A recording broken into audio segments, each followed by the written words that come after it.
We grow, pack and sell mostly raw products, and we service retailers in the central markets, and that's the food that one way or another ends up in your home or in your refrigerator or on your plate. And a lot of what we do is concentrated through the retail sector.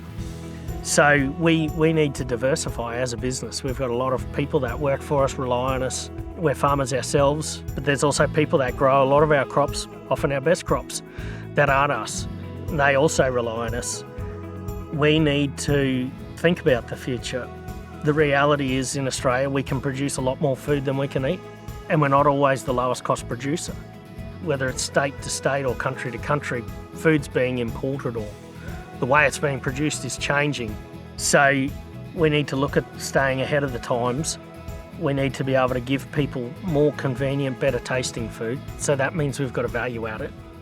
Every time we value add something, means we often leave behind in the field or in the factory everything that often ends up in your kitchen waste bin or the restaurant waste bin. You know, we need to do that work for people and do something with that waste. And for us, that's one of the opportunities. We've been farming here for 4 generations, and the thing that really brings prosperity in agriculture is having diversity of markets. So the Precinct, I think, will bring new industries, new value add to what we're already doing, which in itself will create opportunity for growers to be able to share in those different growing streams.